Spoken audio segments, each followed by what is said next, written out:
Quand on met en place OCRM, l'une des questions qui va se poser, c'est la confidentialité des données et notamment qui peut voir quoi dans le CRM en fonction des différents utilisateurs. C'est là où vient la notion de profil et rôle qui peut parfois être un petit peu complexe à comprendre. Donc dans cette vidéo, on va faire en sorte de d'élucider tout simplement en quoi consiste un profil, un rôle et les règles de partage de données. Donc déjà, dans un premier temps, vous allez avoir la notion de profil.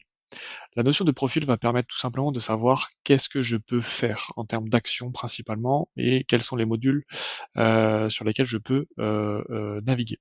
Donc quand vous avez par défaut les deux profils qui sont administrateur et standard, si je rentre dans la notion de standard, vous allez pouvoir savoir si la personne peut accéder aux prospects, est-ce qu'elle peut accéder aux affaires, et puis qu'est-ce que je peux faire comme action sur mes prospects. Est-ce que je peux les afficher, est-ce que je peux les créer, etc.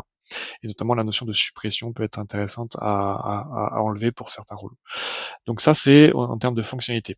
Et vous avez toutes les notions de fonctionnalité également sur est-ce que je peux importer et exporter des données, est-ce que je peux envoyer un email, est-ce que je peux utiliser la notion de publipostage pour faire la fusion de documents et créer des documents en PDF ou en signature électronique, est-ce que je peux mettre à jour en masse, etc., etc. Donc vraiment la notion de profil, ce qu'il faut retenir en un résumé simple, c'est qu'est-ce que je peux réaliser comme action et qu'est-ce que je peux voir en termes de modules, principalement.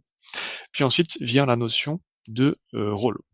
Donc la notion de rôle, j'invite régulièrement les personnes d'abord à regarder la notion de partage de données, puisque vous allez trouver ici des accès par défaut sur les modules.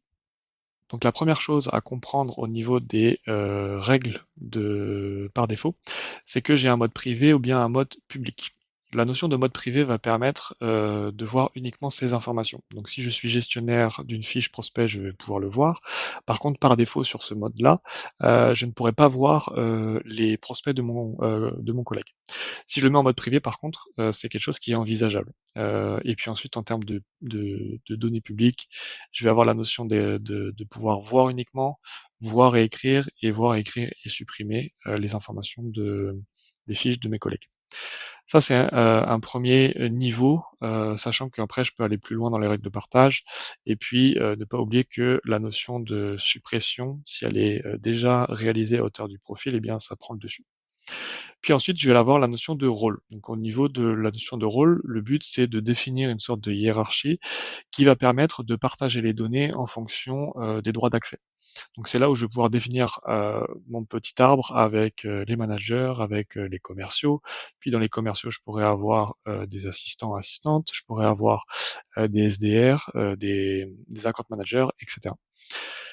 Quand je vais sur un rôle, donc à savoir qu'un utilisateur va avoir une attribution d'un profil et d'un rôle, eh bien je vais pouvoir savoir déjà dans un premier temps si je souhaite partager les données entre collaborateurs. Donc là, si je dis que les managers entre eux vont pouvoir se partager les données, eh bien j'aurai un niveau d'accès déjà supérieur.